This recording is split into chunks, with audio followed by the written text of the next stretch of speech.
Salve meus amigos aqui do canal História Sem Doutrina, tudo bem com vocês? Estamos aqui na elaboração de mais um vídeo para o canal, este sendo o segundo vídeo aqui do canal. Espero que seja o segundo vídeo de muitos que a gente vai produzir aqui para este canal. Antes de a gente iniciar o tema de hoje, peço a vocês que deixem um like, compartilhem o vídeo. Aqueles que já são inscritos, evidentemente, engajem nesse sentido. Aqueles que ainda não são inscritos, não deixem de se inscrever no canal, isso ajuda muito. Tem a página do Substack aqui também, está na aba de postagens, na aba de posts, né, do canal. Se vocês quiserem acompanhar ainda mais o meu conteúdo, peço que vocês assinem, portanto, essa página no Substack, onde vocês também vão receber alguns materiais que serão disponibilizados por mim lá também. Sem mais delongas, vamos lá, vamos iniciar este vídeo. Bom, o tema de hoje a gente vai tratar, né? Eu irei tratar um pouco sobre a questão do banditismo social, né? Um pouco da história disso, trazendo também elementos técnicos aí do ponto de vista jurídico e tudo mais sobre essa questão. E, enfim, correlacionando esses elementos, evidentemente, dentro de uma perspectiva histórica, né? Que é exatamente meu intuito aqui neste canal. Um elemento também que eu pretendo trazer aqui é evidentemente, questionar e criticar, de uma certa forma, a forma como é conduzido, né? Tanto do ponto de vista político, jurídico, como do ponto de vista social, cultural, essa questão do, entre aspas, banditismo social aqui no Brasil, que é algo que se tornou, no seio do país, uma espécie de subcultura, né? Uma das diversas subculturas que existe, sendo essa daí uma subcultura que é uma completa miséria, uma completa desgraça e tudo mais, o que é feito aqui no país, no que tange a essa questão do banditismo social. Enfim, outros indivíduos ligados a correntes políticas terão outras denominações, como bandidolatria, né? Ou seja, a latria, a adoração à figura do bandido e tudo mais, e outros termos que também são usados no debate público. Bom, aí você define o seu modo, a forma como você melhor entende, justamente porque o propósito do canal é justamente trazer esses debates, refletir, trazer uma crítica também e deixar em aberto para que vocês reflitam aí, leiam os materiais que eu apresento aqui e tenham a opinião de vocês, né? Até porque eu não sou nenhum guru aqui, eu odeio isso, eu espero que vocês sempre tenham uma opinião de vocês sobre quaisquer assuntos. O que eu faço aqui é uma mediação entre o mundo do conhecimento, a leitura e a crítica, e trago esse material, esse conteúdo para vocês. Enfim, bom, por que eu escolhi esse tema? Preliminarmente, bom, esse tema eu escolhi porque eu estou priorizando, né, determinados assuntos que são, digamos assim, mais recorrentes na nossa vida aqui no Brasil, e esse tema é extremamente recorrente, né? E extremamente importância que a gente aborde ele aqui. Enfim, com o desenrolar e o perpassar do tempo, o canal vai ganhando, enfim, mais desenvoltura, e aí eu pretendo trazer temas ainda mais relacionados à questão histórica, guerras, revoluções e tudo mais aqui pro personagens também aqui pro canal. Bom, então esse foi o critério que eu usei aqui para trazer este conteúdo. Vamos prosseguir.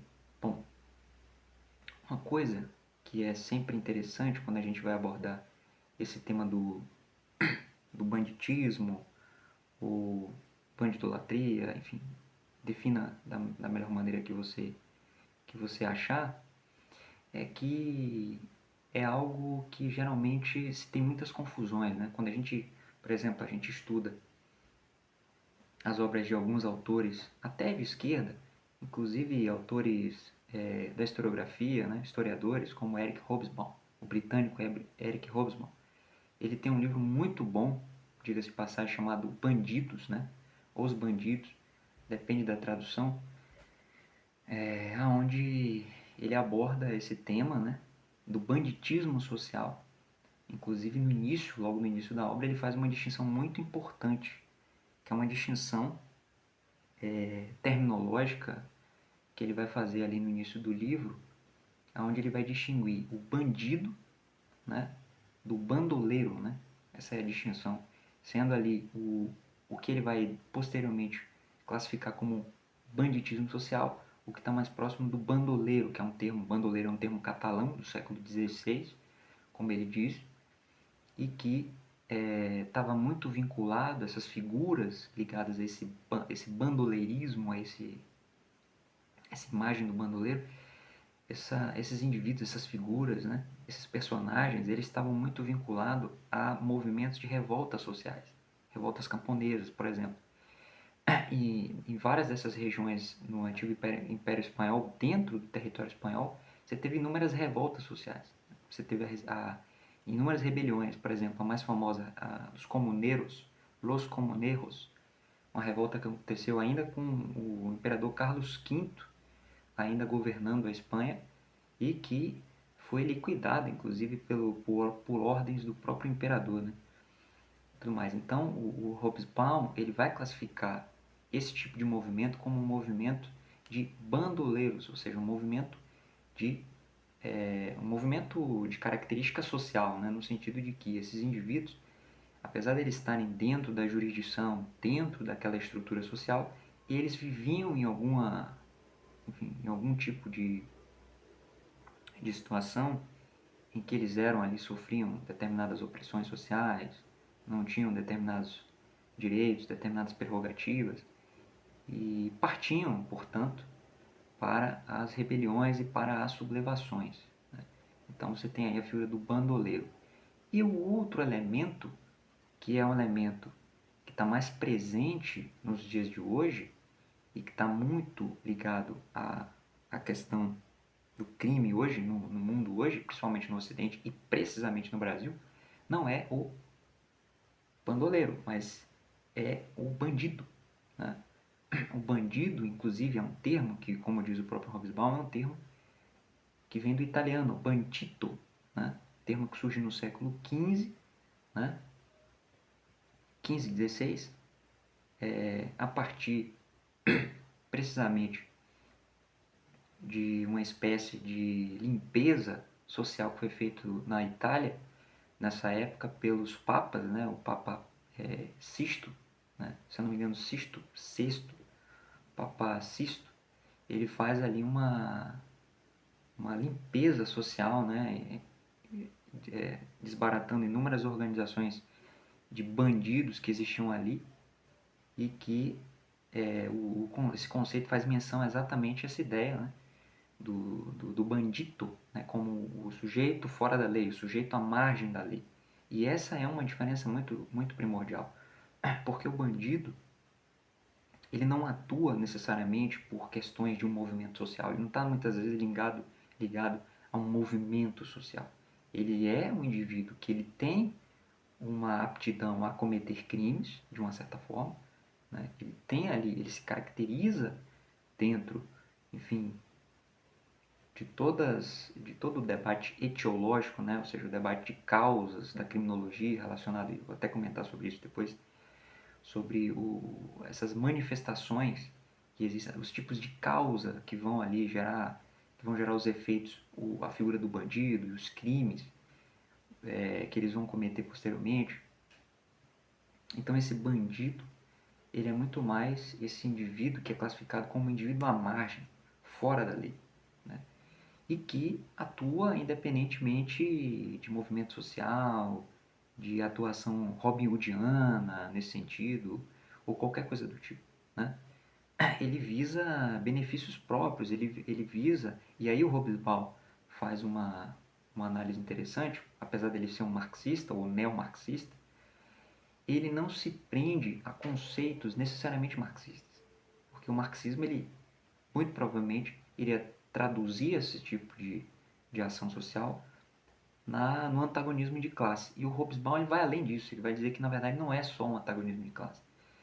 Isso não pode ser reduzido ao antagonismo de classe, mas isso tem que ser analisado a partir das estruturas de uma dimensão de poder. Ou seja, isso é um elemento crucial para a gente entender a figura do bandido. E isso é um fato. O bandido, o crime, o sujeito aí do crime organizado, que é um bandido, o que ele quer fazer? Ele quer confrontar o Estado, ele quer confrontar aquilo que Max Weber, na sociologia, chama de monopólio da força. Ele quer estar à margem desse monopólio da força que é o Estado, as instituições, e ele propriamente dito, a partir desse vácuo que a própria autoridade estatal pode criar ao se ausentar de determinado processo histórico, ele surge exatamente como essa nova autoridade. Então ele surge a partir de uma dimensão de poder. Ele quer ter controle territorial, controle social, controle econômico de determinado lugar. É justamente o que as facções criminosas no Brasil fazem hoje. Né? O interessante é que dentro dessa distinção entre banditismo social, o bandoleirismo social e o bandido, é que a gente observa, e o próprio Hobsbawm traz isso, é que o bandoleiro, a partir desses movimentos sociais ou sublevações sociais que aconteceram na Europa, precisamente na Espanha, ele vai ser, digamos assim, ele vai estar sempre ressurgindo em alguns momentos da história, principalmente no século XIX, naquele período em que você está tendo uma grande explosão industrial dos países ali que estavam se desenvolvendo na época, principalmente os Estados Unidos, né? E aqui ele pega dois casos, os Estados Unidos e o Brasil. Nos Estados Unidos você teve ali o período da marcha para o oeste norte-americano, a expansão dos Estados Unidos para a costa oeste do país, onde você tem ali grandes confrontos que estavam acontecendo entre o Estado norte-americano e, enfim, e todo um banditismo social, né? Os bandoleiros ali que eram ali os cowboys e tudo mais que atuavam nessa região nos Estados Unidos na época. E ele pega esse exemplo aí, e outro exemplo ele pega aqui o cangaço no Brasil, que também seria um movimento que poderia ser classificado dentro dessa perspectiva de, de um movimento, digamos assim, um movimento social ali, né? Que estava ali, a situação econômica política do Brasil naquele momento, um processo de urbanização, um processo de industrialização, ali já na era Vargas, né? Já nos anos 30, 40, e esses indivíduos que eram antigos jagunços dos antigos coronéis, eles passam a atuar por conta própria e reivindicar, digamos assim, uma ação social, né? Uma ação robinhoodiana em defesa dos pobres e necessitados e tudo mais, em defesa dos camponeses. Isso aí permeia todo os anos 30 e 40, tanto é que o último cangaceiro ele vai morrer, cujo nome eu não lembro agora, eu esqueci, mas ele só morre em 1940, né? Todo aquele bando do Virgulino, vulgo Lampião, é morto pelo Getúlio Vargas ainda nesse período da história do Brasil, né? Final dos anos 30 para o início dos anos 40. Bom, isso aí é uma classificação, essa é uma classificação interessante para a gente poder distinguir, e isso é uma coisa que digamos assim, o Estado brasileiro, as instituições brasileiras, os figurões, né, os personagens aí que ditam a segurança pública do país, os acadêmicos, toda essa turma aí que não sabe o que está fazendo, eles geralmente não sabem distinguir, porque eles interpretam de uma maneira extremamente equivocada esse banditismo social do século que vem desde o século XVI, XVII, XVIII e XIX com a figura do bandido dentro dessa classificação que eu trouxe, que é algo totalmente diferente. O bandido não é o bandoleiro. Eu estou usando esses termos aqui justamente para trazer uma clareza para vocês entenderem à luz da interpretação do Hobsbawm, que está correta. Né? Ele propriamente distingue isso daí. para que não se confunda, né? E o que acontece no Brasil de hoje não é um banditismo social. O que acontece no Brasil hoje é a atuação de bandidos. O crime organizado é um movimento composto por bandidos. Um movimento que não visa nenhum tipo de atuação no sentido de que atua para tentar promover benefícios sociais aos marginalizados ou coisa desse tipo. Isso aí é falso. Isso é totalmente falso. Não existe isso. Eles atuam em detrimento do poder. Não é nem do dinheiro propriamente dito. Não é nem da produção de drogas ilícitas e o enriquecimento. Isso aí são consequências. O que eles querem, de fato, o que o CV, né, ou o PCC, esses grupos aí mais famosos no Brasil querem é poder. Então eles são bandidos e devem ser classificados como bandidos e não como bandoleiros ou mero banditismo social, né? Então, isso é uma interpretação totalmente errada dessa esquerda brasileira, dessa esquerda identitária, irresponsável, ignorante nos assuntos que diz e que não estuda nem sequer os materiais que são apresentados por autores, inclusive de esquerda, como é o caso do Hobsbawm. Mas vamos prosseguir. Bom, a partir desse aspecto histórico que eu trouxe aqui, a gente entra em outro elemento, que é o elemento é o elemento psicológico da coisa toda, né? E aí eu tenho que me remeter aos grandes autores da sociologia política, da psicologia política, que, enfim, são ali, tem muita importância na formação e na criação da opinião pública, da mídia, da imprensa moderna, né? E tudo mais. Figuras ali como Gustave Le Bon, né? Que é um dos mais famosos, que escreve a Psicologia das Multidões. Você tem ali nos Estados Unidos duas figuras importantes como Walter Lippmann e o sobrinho do Freud, o Edward Bernays também, que é muito importante na criação da opinião pública e na utilização dessa linguagem neurolinguística, desses símbolos, desses elementos de persuasão. Você tem um autor russo que é muito pouco conhecido, mas eu gosto muito dele, chamado Sergei Tchakotin, né? Esse Sergei Tchakotin, ele tem um livro muito bom, onde ele fala exatamente dessa questão da manipulação midiática, né, do Estado moderno, da burocracia moderna, principalmente dos regimes ali do século XX, os regimes totalitários, e que também as democracias de massa não estão alheias a isso. Pelo contrário, as democracias de massa, como a democracia ocidental nos Estados Unidos, no Brasil e as demais, também fazem parte desse processo, né?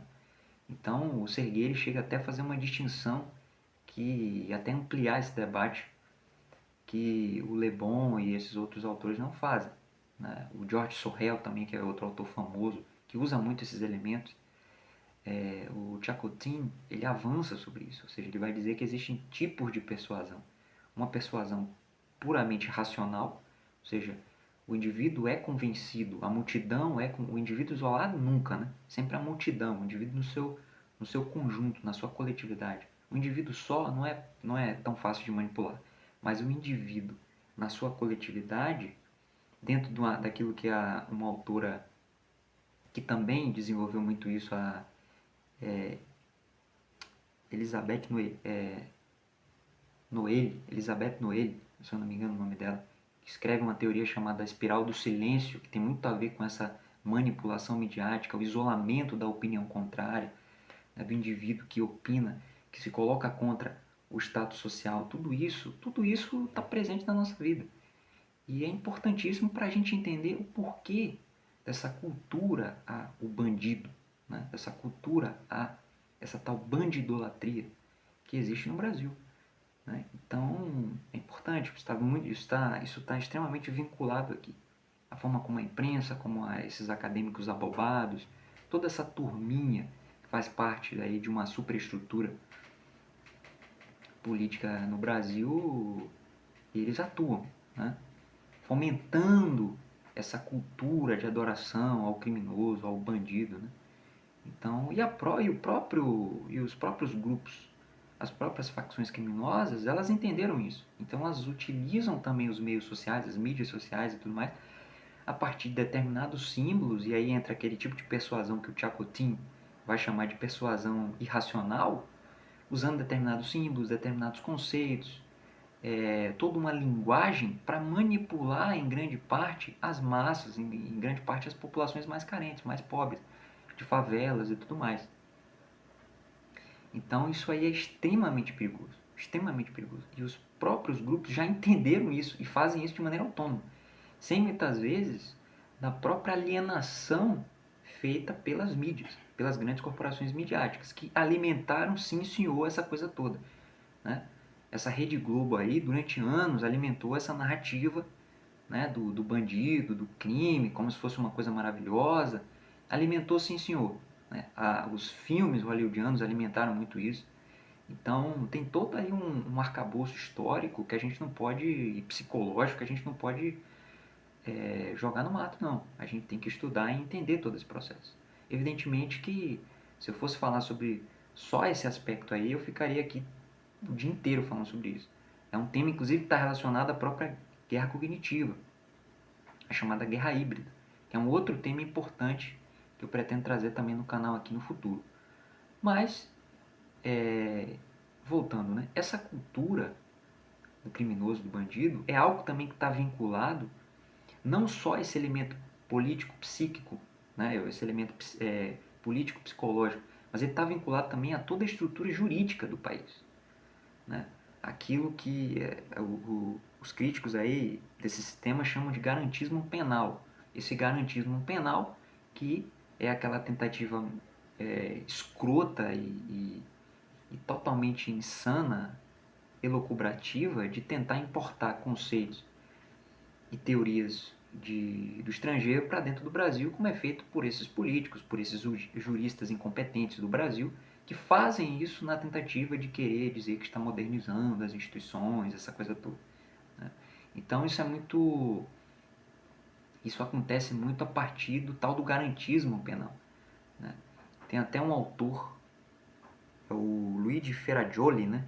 Que é um jurista italiano que criou esse conceito do garantismo penal, que toda essa classe jurídica brasileira ama, adora e, enfim, e utiliza muito, né? Se pauta muito nesse juspositivismo aí, que foi desenvolvido a partir dessa escola, essa neo-escola jurídica italiana, esse neo-juspositivismo, digamos assim, esse termo, com esse neologismo, que foi desenvolvido ali durante a segunda metade do século XX.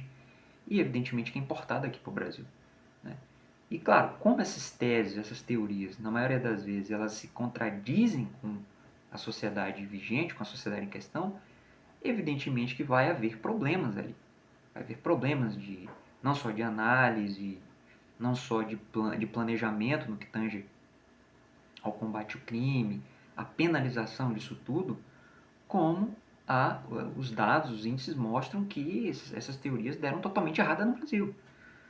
Eu sei que vai ter gente que vai dizer, não, mas não tem nada a ver, isso tem a ver com a não aplicabilidade das penas, que o Código Penal brasileiro, né, que advém desde o Francisco Campos, e que o Francisco Campos eu considero um grande jurista, ele foi o cara que criou o Código Penal brasileiro, o segundo código, né, o primeiro era do Império, de 1890, se me falha a memória, e o segundo de 1940/42, quando entrou em vigor.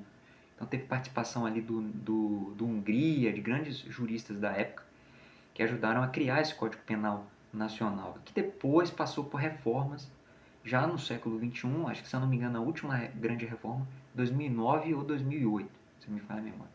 Quem é jurista aí e quiser deixar comentários, inclusive analisar também essa questão, deixem aí nos comentários. Bom, então, esse é um elemento problemático também que a gente deve levar em conta. Né? Essa falta de penalização, essa falta de uma estrutura concreta e, de certa forma, punitiva contra esse bandido, contra essa figura aí, esse criminoso. Então você tem um elemento cultural, né? Você tem um elemento psicológico, político, cultural, e você tem um elemento de uma estrutura jurídica debilitada, né? Atrelado a uma má interpretação histórica do processo, né? Toda a confusão que é feita por esses indivíduos que estão no poder há décadas, né? E que trazem inúmeros problemas para o brasileiro, né? Para o brasileiro médio. É só a gente observar os números de homicídio aí no país. Segundo dados, chegam na casa dos quase 70 mil. Né? Fora os desaparecidos, se a gente for botar os desaparecidos nisso daí, vai dar 100 mil mortos, desaparecidos por ano no Brasil. Um número completamente insano. Um número completamente insano. Só se viu algo parecido na modernidade na Rússia pós-fim da União Soviética.